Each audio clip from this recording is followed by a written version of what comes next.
السلام علیکم ګرانو کتونکو د پروګرام زما وطن سره ستاسو کوربه صمد انجم نن تاسو ته د منګورې د ښار نه مخاطب دی. دا ټایم د شپې تقریبا څه پاوکم 2 بجې دي او موږ دلته ولې راغلي یو دا پروګرام ولیکو. د دې غټه وجه څه ده چې زموږ د انسانانو چې کوم دشمن دی هغه د شپې راوځي د ورځې هغه نه او هغه زموږ خلکو ته کم نقصانات ورکوي چې هغه لرګی نه پرېږدي، هغه پلاستیک نه پرېږدي، هغه خواږه نه پرېږدي، هغه د انسانانو ډېر غټ نقصانات کوي.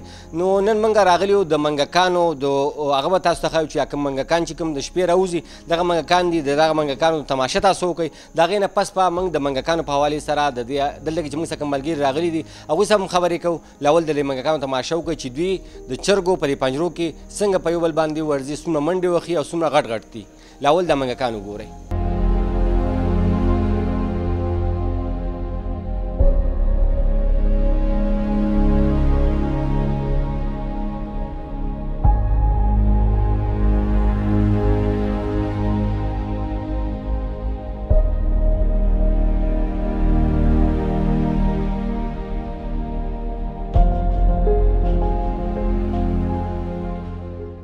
ګرانو کتونکو تاسو وکتل چې د منګکانو کومې مستیانې کولې او په منګوره کې چې د منګکان څومره دي. دې وخت کې موږ سره عباس ورور موجود دی. د نه هم پوښتنې کوو چې د منګکانو په حوالې سره څه ویل غواړي. جی سچ نو مخکې خو ستاسو ډېره مهرباني چې تاسو په دې 2 بجې باندې راغلی او دا پروګرام یې راجمع کړو. جی د دې منګکانو نه خو خلک ډېر زیات تنګ دی، یو شی نه پرېږدي. دا دوکانداران غریبانان ټول نقصانونه ورله ورکړل، چا یو شی نه پرېږدي. لکه بیخي د مونږ د حکومت نه دا مطالبه کوو چې ټیمې ول دې راشي او د دې منګکانو څخه خاتمه دې وکړي، که نه دا خلک په نور مزید د دې د لاسه خراب شي.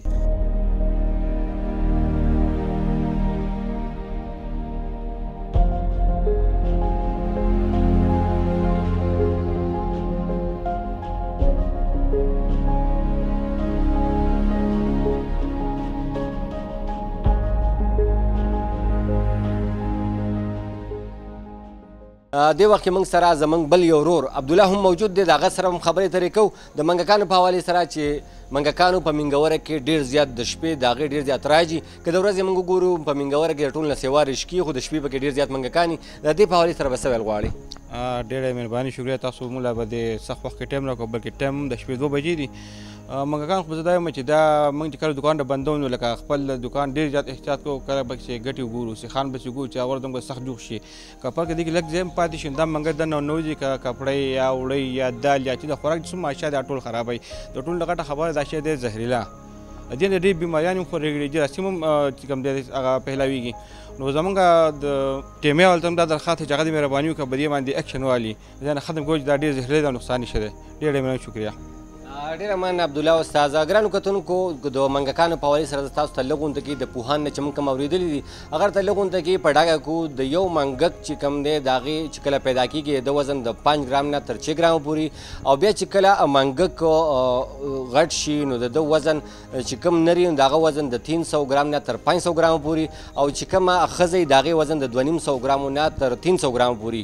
خو زموږ د منګورې چې کوم منګکان دي نو د دې وزن زما په خیال د نیم کیلو نه هم سیوا دی، د کیلو نه هم دا تقریبا کیلو ته هم رسي. ځکه چې دا تاسو وکتل ډېر غټ غټ منګکان دي. د دې دپاره د علاقې خلکو د دې ملګرو د ټیمې نه دا غوښتنه کړې ده چې د دې د مخنیوي دپاره دوی کوټلې ګامونه پورته کړي.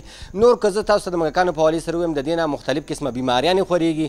نو مخکې پخوا چې کوم مرض راغلی و طاعون مرض به ورته وي، هغه هم د دې منګکانو نه شروع شوی او نن سبا هم د دې منګکانو نه ډېر زیات مرضونه لګي.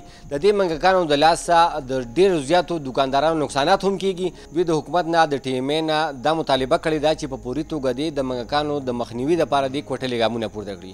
امید لرم چې زموږ نننی پروګرام به ستاسو خوښ شوی وي. د راتلونکي یو بل پروګرام پورې د کیمرامین عجب خان سره سمد انجم له اجازت راکوئ. په لوی الله مو سپارم. د الله په امان.